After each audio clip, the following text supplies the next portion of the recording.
जैसा कि हमारा सोलर सिस्टम कंप्लीट हुआ तो अगला टॉपिक है हमारा फर्स्ट डिफिकल्ट था पृथ्वी की आंतरिक संरचना। पृथ्वी की आंतरिक संरचना का टॉपिक पृथ्वी की आंतरिक संरचना के बारे में विभिन्न भूगर्भ विद्वानों ने भूगर्भ शास्त्री हुए उन्होंने एक ये जो पृथ्वी की आंतरिक संरचना है मतलब की संरचना इसके बारे में जानकारी प्राप्त करना एक कठिन असंभव तो नहीं लेकिन कठिन कार्य कह सकते हैं क्योंकि हमें ऐसे पृथ्वी की उत्पत्ति के संबंध में बहुत सारे ऐसे साक्ष्य मिले हैं, बहुत सारी परिकल्पनाएं हैं। उस परिकल्पना के आधार पर हम इस नतीजे को पहुँचते हैं कि पृथ्वी बहुत सारे विद्वान कहते हैं कि पृथ्वी जो है वो जो अंदर की जो संरचना वो एक तरीके से तरल है। तो कोई कहता है कि इसको ठोस है, कोई कहता है इसको द्रव या कोई कहता है इसको गैस है। तो अब विभिन्न विद्वानों के अलग अलग पैमाने अलग अलग मापदंड के अनुसार उन्होंने अपने अध्ययन के आधार पर ये बताया कि पृथ्वी की आंतरिक संरचना कैसे। पहले हम बात करेंगे जो पृथ्वी के आंतरिक संरचना के बारे में जो स्रोत जो एविडेंस मिले हैं, एविडेंस में बात करते हैं तो अप्राकृतिक स्रोत, पृथ्वी की उत्पत्ति स्रोत और प्राकृतिक स्रोत। दबाव और तापमान इन आधार पर हम ये ज्ञात कर पाएंगे कि पृथ्वी के पृथ्वी की आंतरिक संरचना कैसी रही हो। और पृथ्वी की उत्पत्ति से संबंधित जो सिद्धांत शास्त्र है उसमें जेम्स जीन्स की जारी परिकल्पना है, चैम्बरलेन की ग्रहण परिकल्पना है, निहारिका परिकल्पना है, लाप्लास की बहुत सारे रिटर परिकल्पना है, कांट की बारहवीं परिकल्पना, बहुत सारे परिकल्पनाएं हैं जिस परिकल्पना के आधार पर उन्होंने पृथ्वी की उत्पत्ति कैसे हुई और उत्पत्ति के संबंध में उनकी किस प्रकार से समालोचना होती है, उस समालोचना के आधार पर हम बता सकते हैं कि पृथ्वी की आंतरिक संरचना कैसी रही। कोई गैस भी हो सकती है, कोई तरल भी हो सकती है, कोई गैस हो सकती है, सारी चीजें वहाँ देखने को मिलती है। इसके बाद हम बात करते हैं प्राकृतिक स्रोत। प्राकृतिक स्रोत में बात करते हैं ज्वालामुखी को देखा है। ज्वालामुखी जैसे फटता है तो उसके अंदर से गर्म जो magma निकलता है, लावा निकलता है, तो उस आधार पर और भूकंप की जो क्रियाएं हैं उस क्रिया के आधार पर भी पृथ्वी की आंतरिक संरचना के बारे में जानकारी प्राप्त होती है। उस आधार पर ये भौगोलिक साक्षी है कि पृथ्वी की आंतरिक संरचना किस तरीके से रही होगी, उस आधार पर कौन सी डी वेव से सेकेंड वेव से एल वेव से उस आधार पर पता कर पाएंगे कि पृथ्वी की आंतरिक संरचना कैसी होगी। अब बात करते हैं सबसे पहले स्रोतों की। स्रोत प्राकृतिक स्रोत, अप्राकृतिक स्रोत, प्राकृतिक स्रोत, घनत्व, दबाव, तापमान और पृथ्वी की जितने भी परिकल्पना है उस परिकल्पना के आधार पर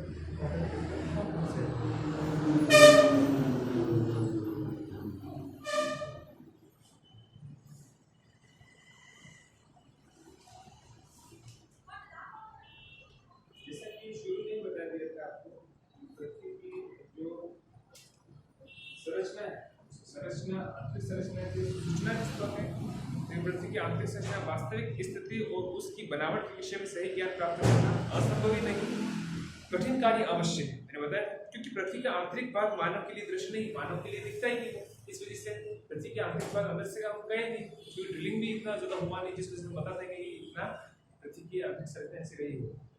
यद्यपि पृथ्वी की आंतरिक भाग भूगोल के अध्ययन क्षेत्र के बाहर है, तथापि इसका अध्ययन इसलिए आवश्यक हो जाता है कि भूगोल के प्रधान विषय पृथ्वी की सतह की रूपरेखा का स्वभाव भूगर्भ के अनुसार ही निश्चित होता है। भूगर्भ की जानकारी प्राप्त करने के लिए अनेक प्रयास जारी हैं। अब तक लगभग सभी भूगोलवेत्ता इस बात का एकमत है कि प्रायद्वीप भारत, जो कि प्राचीनतम चट्टानों के गोंडवाना का ही भाग है, स्थिर भूखंड है और उसमें संतुलन पूर्णतः स्थापित हो चुका है। इस क्षेत्र में बड़े पैमाने पर भूगर्भिक हलचल नहीं होनी चाहिए, परंतु प्रायद्वीपीय भारत के पश्चिमी भाग के महाराष्ट्र के सतारा जिले के कोयना नगर में 11 दिसंबर 1967 में और महाराष्ट्र के दातुर जिले में 30 सितंबर 1993 में भयंकर भूकंप ने जिससे समस्त पश्चिमी पठार कोपा दिया था। इस बात में संदेह पैदा कर दिया गया कि एक पठारी भाग एक दृढ़ भूखंड थे। कहने का तात्पर्य है कि पृथ्वी की आंतरिक संरचना के विषय में सही जानकारी प्राप्त नहीं की जा सकती कि भूकंप के दृढ़ भूखंड भाग है तो वहां पर भूकंप आ सकता है। तो हम क्या भी बात सकते हैं कि पृथ्वी की आंतरिक संरचना कैसी रही होगी। भूकंप विज्ञान में कुछ विश्वसनीय बातें अवश्य ज्ञात हो जाती है कि पृथ्वी की आंतरिक संरचना के विषय में स्रोत को हमने 3 वर्गों में विभाजित किया है। अप्राकृतिक स्रोत, पृथ्वी के संबंधित स्रोत और प्राकृतिक स्रोत। तो अप्राकृतिक स्रोत की बात करते हैं हम घनत्व, दबाव, तापमान, पृथ्वी के उत्पत्ति समय के साक्ष्य और प्राकृतिक स्थिति बात करते हैं ज्वालामुखी उद्गार और भूकंप विज्ञान। अब बात करते हैं प्राकृतिक अप्राकृतिक स्रोत। पहला डेंसिटी, घनत्व। सुनिए कि घनत्व जो है वो पृथ्वी की शैलों के घनत्व, दबाव और भीतर की ओर बढ़ते हुए तापमान के आधार पर पृथ्वी की आंतरिक संरचना के विषय में कई निष्कर्ष निकाले जा सकते हैं। यह बताया जाता है कि पृथ्वी की ऊपरी भाग परतदार शेल का बना है, जिसकी औसत मोटाई आधे मील के लगभग है।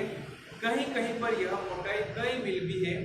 इस परतदार सतह के नीचे पृथ्वी के चारों ओर रवेदार अथवा स्फटिक शेल की एक दूसरी परत है। इस चट्टानी परत का घनत्व कहीं 3 पॉइंट है तो कहीं 3.5 है, परंतु समस्त पृथ्वी का औसत घनत्व 5.5 के लगभग है। इस आधार पर यह निष्कर्ष निकलता है कि पृथ्वी के अंततम का औसत घनत्व 5.5 से अधिक होगा। साधारण तौर पर यह घनत्व 11 माना जाता है, जो जल से 7 या 8 गुना भारी है। अब न्यूटन की गुरुत्वाकर्षण सिद्धांत के आधार पर केवेंडिश ने 1798 में पृथ्वी के औसत घनत्व का मापन का प्रयास किया। उनके अनुसार पृथ्वी का औसत घनत्व जल की तुलना में 5.48 गुना अधिक है। पॉइंटिंग के अनुसार 1878 में एक प्रयोग के आधार पर पृथ्वी का औसत घनत्व 5.49 GCM किया गया। 1950 के बाद उपग्रह यानी सैटेलाइट के आधार पर पृथ्वी के औसत घनत्व के परिकलन का सिलसिला प्रारंभ हुआ। इसके अनुसार पृथ्वी का औसत घनत्व 5.517 GCM/3, धरातल का घनत्व 2.6 से 3.3 GCM/3 के बीच और केंद्र का घनत्व 11 GCM -3 परिकलित किया गया। इस आधार पर यह प्रमाणित होता है कि पृथ्वी के अंततम का घनत्व अधिक है। और नंबर 2, दबाव की बात करते हैं, प्रेशर की बात करते हैं, तो ये समस्या यह उठती है कि अंततम का यह घनत्व अधिक कितना संभव किस प्रकार हुआ, पृथ्वी का अंततम घनत्व किससे संभव हुआ। प्रारंभ में यह कल्पना की गई थी कि पृथ्वी के अंततम की ओर जाने पर चट्टानों का भार एवं दबाव बढ़ता है। अतः पृथ्वी के अंततम का अधिक घनत्व बढ़ने, भार के कारण बढ़ते हुए दबाव के कारण यह है कि क्योंकि यह बढ़ते हुए दबाव के साथ चट्टानों का घनत्व भी बढ़ जाता है। इस तरह यह प्रमाणित होता है कि पृथ्वी के अंततम का अत्यधिक घनत्व वहां में स्थित अत्यधिक दबाव के कारण है। परंतु आधुनिक प्रयोगों द्वारा यह प्रमाणित कर दिया गया है कि प्रत्येक शेल में एक ऐसी सीमा होती है जिसके आगे उसका घनत्व अधिक नहीं हो सकता। उसका दबाव चाहे कितना भी अधिक क्यों न कर दिया जाए, इस आधार पर यह कहा जा सकता है कि पृथ्वी के अंततम का घनत्व अधिक दबाव के कारण नहीं है, तो वह कोर स्वयं धातु का बना है, जिससे पदार्थ स्वयं अधिक घनत्व वाले तथा भारी है। अनेक प्रयोगों एवं परीक्षणों के आधार पर यह मान लिया गया है कि पृथ्वी का अंततम निकल एवं लोहे का मिश्रण बना हुआ है, निकिल और हेलियम।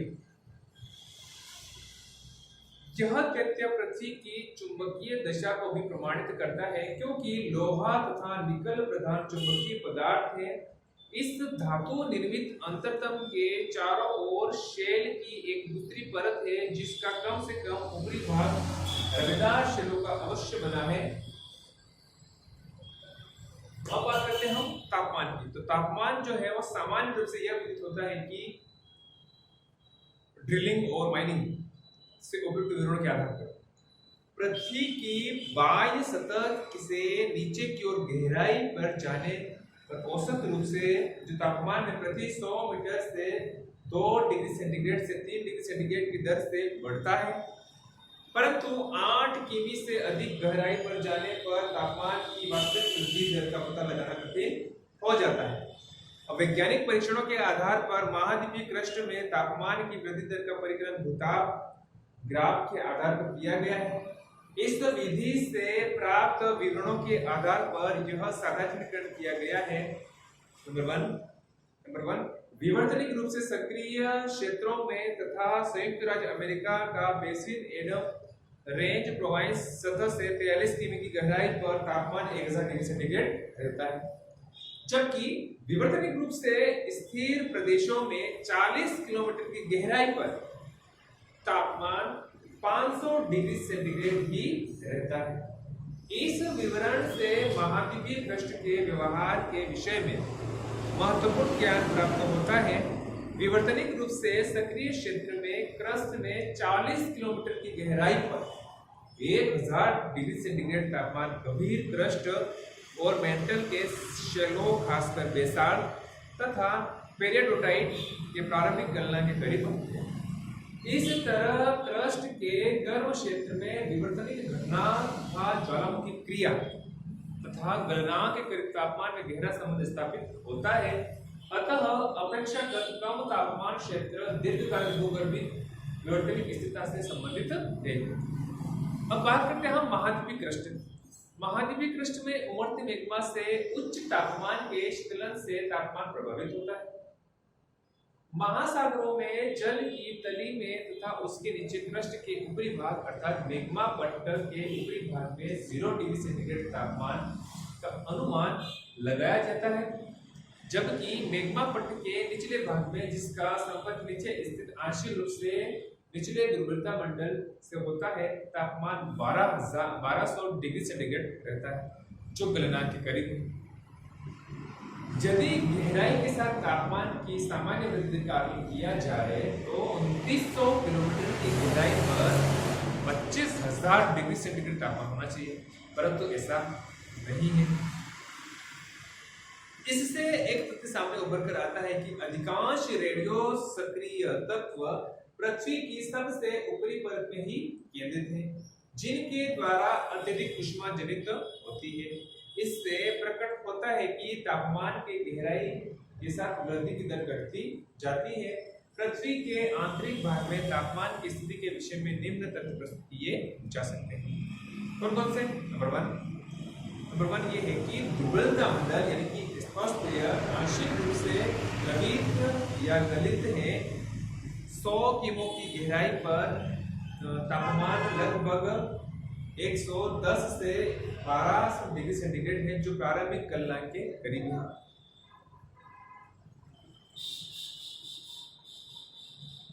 (400 किमी की गहराई पर 1500 डिग्री सेंटीग्रेड तथा 700 किमी की गहराई पर 1900 डिग्री सेंटीग्रेड से तापमान का आकलन किया गया है। नंबर 3, मेंटिल तथा बाह्य गलित अंतरतम की सीमा अर्थात 2900 किलोमीटर की गहराई पर 3700 डिग्री सेंटीग्रेड तापमान अनुमान है। नंबर 4, बाह्य वलित अंतरतम की सीमा अर्थात 5100 किमो की गहराई पर तापमान 4300 डिग्री सेंटीग्रेड है। अब हम बात करते हैं कि जो पृथ्वी है उस पृथ्वी के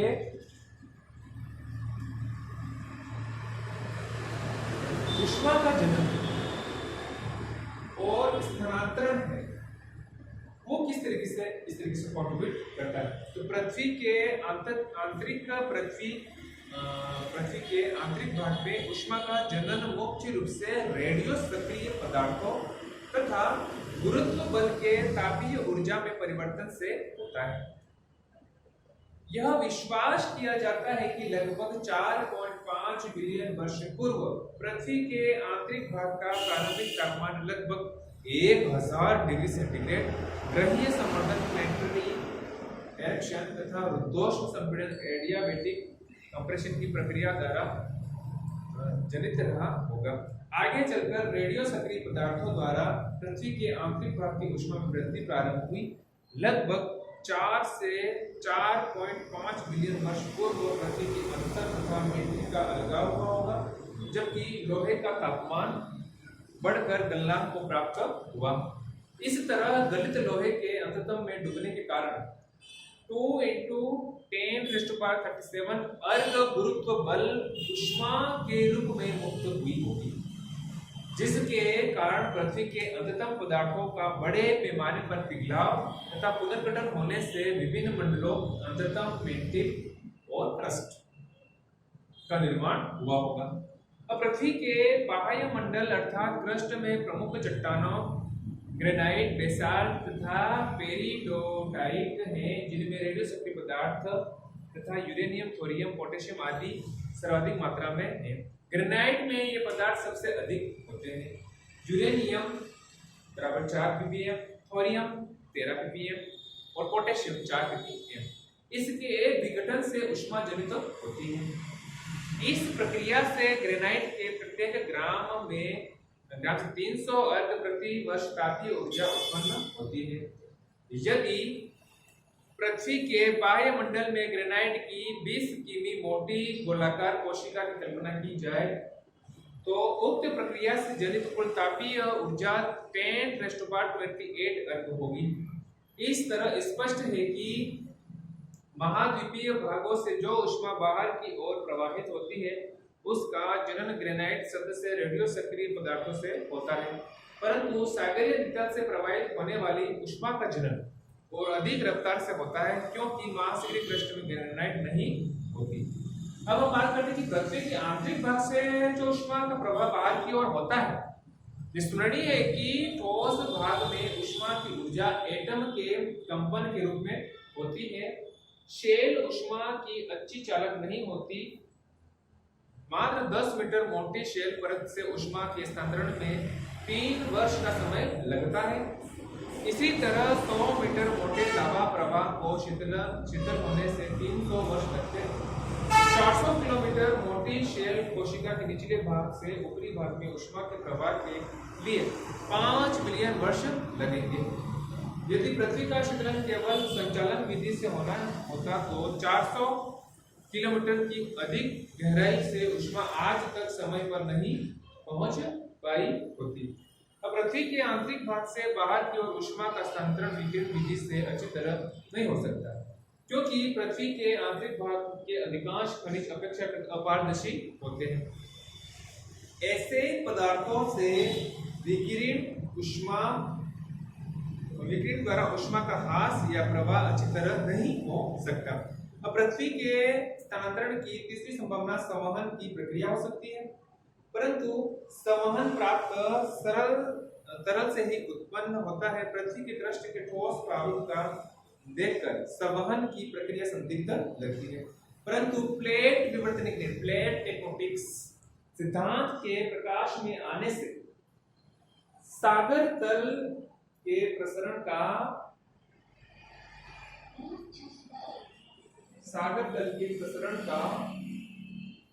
सत्यापन हो गया है। इस सिद्धांत के तहत मध्य महासागरीय कटकों के सहारे गर्म पदार्थों मैग्मा ऊपर उठता है और कटकों के दोनों ओर दूर से खिसकता जाता है। अतः विनाशी प्लेट के किनारे के सहारे अब नीचे डूबकर मेंटिल में आत्मसात हो जाता है। इस प्रकार पदार्थों का समन्वय परिवहन होता है। कनेक्टिविटी ट्रांसपोर्टेशन यानी कि हम कहते हैं जिसके अंतर्गत पृथ्वी के आंतरिक भाग से ऊष्मा पदार्थों के साथ संवहन तक पहुंचती है। अब पृथ्वी की सतह पर 2 स्रोतों से ऊष्मा पहुंचती है, एक तो पृथ्वी के आंतरिक भाग से तथा दूसरा सूर्य से। अंततः दोनों स्रोतों से प्राप्त पृथ्वी ऊष्मा का पृथ्वी की सतह से आंतरिक में विकिरण हो जाता है। सूर्य से प्राप्त ऊष्मा से वायुमंडल एवं जलमंडल का संचालन होता है, जिससे अनाच्छादनात्मक प्रक्रमों का प्रादुर्भाव होता है, जबकि पृथ्वी की आंतरिक ऊष्मा द्वारा भूतल पर रचनात्मक कार्य पर्वत तथा ज्वालामुखी भूकंप आदि होते हैं। तो इस तरीके से जो पृथ्वी की उत्पत्ति के संबंध में प्राकृतिक स्रोत है, अप्राकृतिक स्रोत यहाँ पर कंप्लीट होते हैं। हमने पढ़ा किस तरीके से घनत्व, दबाव, तापमान। घनत्व जहाँ ज्यादा प्रेशर होगा घनत्व उस अनुरूप होगा। तापमान जो है और तापमान जैसे जैसे हम अंदर जाते हैं तो तापमान की जो दर है बढ़ने की, पृथ्वी के अंदर की जो तापमान जैसे 100 किलोमीटर में कितनी बताई गई है, अंदर से कितनी बताई गई है, वो साधारण ने भी बताया था और कितना तापमान होता है। तो उस आधार पर हम ज्ञात कर पाते हैं पृथ्वी की आंतरिक संरचना कैसे होगी। ये तो हो गया पृथ्वी के प्राकृतिक स्रोत के बारे में। पृथ्वी के प्राकृतिक स्रोत की बात करते हैं हम घनत्व, दबाव, तापमान, इन तीन के आधार पर हमने बताया कि किस तरीके से पृथ्वी की आंतरिक संरचना रही होगी। अब हम बात करते हैं कि पृथ्वी की उत्पत्ति से संबंधित सिद्धांत कौन कौन से हैं, जैसे कि चार्ल्स का सिद्धांत है, लाप्लास का है, कांट का है, न्यूटन का है, जेम्स ह्यूस का ज्वाइंट प्रक्रिया, बिग बैंग थ्योरी है, फ्लैट टेक्टोनिक्स थ्योरी। तो किस तरीके से पृथ्वी की संरचना होगी हम अगली क्लास में इसका एक्सप्लेनेशन करते हैं। आइए विद्यार्थियों, आप एलबीएस गदौरा के यूट्यूब चैनल से जुड़कर अपने भविष्य को उज्जवल बनाएं, अधिक से अधिक लाइक किए, अधिक से अधिक शेयर किए, अधिक से अधिक सब्सक्राइब कर हमें अनुग्रहित करें। आपने जो एलबीएस गदौरा का यूट्यूब चैनल सब्सक्राइब किया उसके लिए आपको हृदय की गहराई से धन्यवाद। आपका दिन शुभ रहे।